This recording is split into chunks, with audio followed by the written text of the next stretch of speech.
दोस्तों, क्या समय आ गया है जब यूपीएससी में अटेम्प्ट्स की संख्या कम करते हुए सिर्फ 2 कर देना चाहिए? आपका क्या मानना है? कमेंट करके जरूर बताना। लेकिन बात कुछ ऐसी है कि 100 साल यूपीएससी को हो रहे हैं। आज से 100वां साल स्टार्ट हो गया है यूपीएससी की जर्नी को। तो इस उपलक्ष्य पर यूपीएससी चेयरमैन अजय कुमार जी के द्वारा एक वर्चुअल इंटरेक्शन ऑर्गेनाइज कराया जा रहा है, जो कि डीडी न्यूज यूट्यूब चैनल पे आएगा 12 बजे से लेकर के 1 बजे तक आज। उसमें आप सीधा अपने जो भी क्वेश्चंस हैं वो उठा सकते हैं। पर्टिकुलरली ये एस्पिरेंट्स को टारगेट करते हुए ये इवेंट ऑर्गेनाइज कराया जा रहा है। तो ये एक अपने आप में बहुत ही इंपॉर्टेंट माइलस्टोन है। 100 साल बहुत बड़ी चीज है। बट वहीं दूसरी तरफ देखें तो इस 100 साल के कंप्लीट होने के चलते सिविल सर्वेंट से एक अपील की जाती है फॉर्मर लबासना चेयरपर्सन या डायरेक्टर संजीव चोपड़ा। उनके द्वारा यह कहा जाता है कि देखो, एक तो सिविल सर्वेंट्स को सोशल मीडिया से दूरी बनाए रखना जरूरी है। वो खुद को एक तरीके से सेलिब्रिटी के तौर पे ना कंसिडर करें। और इनसे पूछा गया कि जनरल कैटेगरी के लिए जिस तरीके से 32 साल 6 अटेम्प्ट्स का प्रोविजन है, उस पर आपका क्या सोचना है? तो डॉक्टर संजीव चोपड़ा ने यह कहा कि देखो, मैं तो हमेशा से एक मत पे रहा हूं कि अटेम्प्ट्स 2 कर दो, और 2 अटेम्प्ट्स के बाद में अगर कोई प्रीलिम्स भी क्लियर नहीं कर पा रहा है तो उसको फिर बोल दो कि भाई अब आपके लिए अटेम्प्ट्स नहीं है। तो ये एक अपने आप में एक डिबेट का मुद्दा बन चुका है कि अगर यूपीएससी गलियारे में इनकी बातें हो रही हैं तो ये चीजें अगर रियलिटी में इंप्लीमेंट होने लगी तो इसका क्या असर पड़ेगा। आप अपनी राय कमेंट सेक्शन में जरूर दे देना। लेकिन जो बातें हुई हैं वो उनको डिटेल से जानना हमारे लिए जरूरी है। समझेंगे एक एक पॉइंट को। लेकिन आगे बढ़े उससे पहले आप मुझे फॉलो कर लीजिए इस क्यूआर कोड को स्कैन करके टेलीग्राम पर।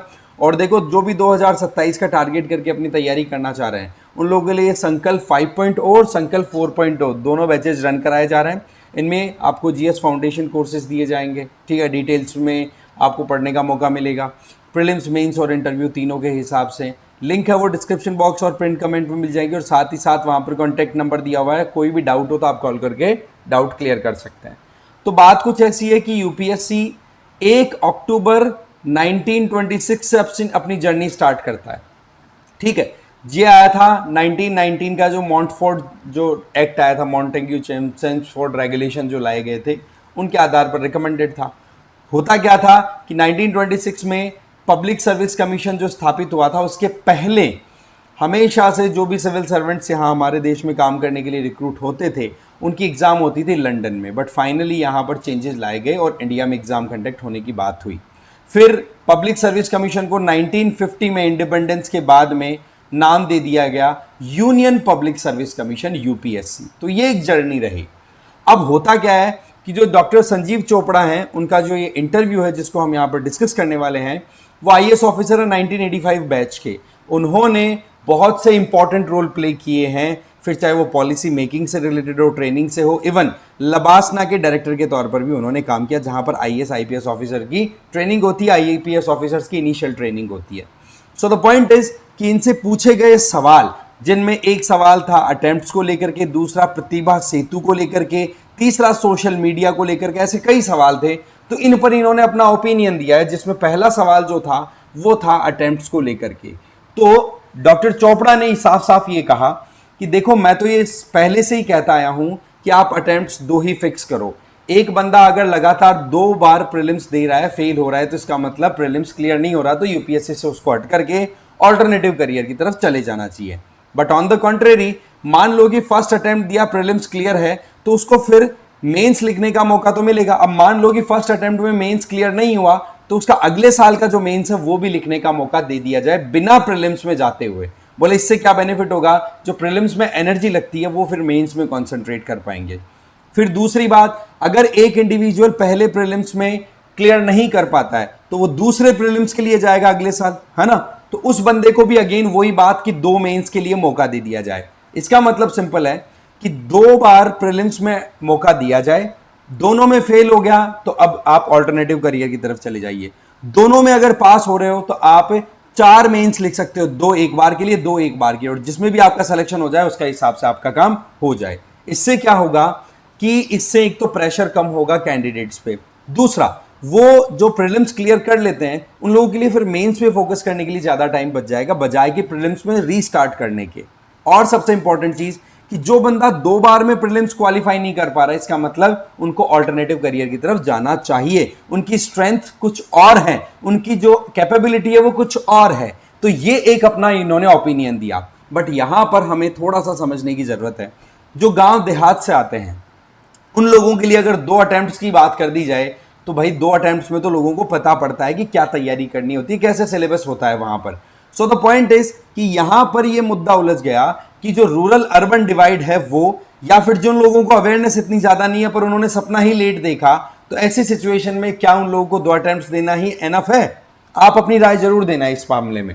और दूसरा इनसे सवाल पूछा गया कि जो प्रतिभा सेतु जो एप्लीकेशन या जो platform UPSC government of India ने लॉन्च किया, उसके चलते आपका क्या सोचना है? तो बोले ये बहुत ही बढ़िया पॉजिटिव है, पॉजिटिव स्टेप है, क्योंकि जो लोग मेंस लिख रहे हैं, इंटरव्यू पहुंच रहे हैं, पर वो इंटरव्यू में फाइनल लिस्ट में नाम नहीं बना पा रहे हैं, तो उन लोगों को कम से कम एक मौका तो मिल रहा है कि वो प्रतिभा सेतु पर उनका डेटा रहेगा। तो प्राइवेट सेक्टर की कंपनियां हो, गवर्नमेंट की मिनिस्ट्रीज हो, कोई पब्लिक सेक्टर अंडरटेकिंग हो, तो वहां सीधा उनका डेटा एक्सेस करके और फिर उनको वहां पर जॉब दे सके। बट यहां पर भी सवाल ये आता है कि आप केवल इसको एक रिप्लेसमेंट के तौर पे देखें, जबकि कंप्लीटली रिप्लेसमेंट के तौर पे कंसिडर नहीं हो रहा।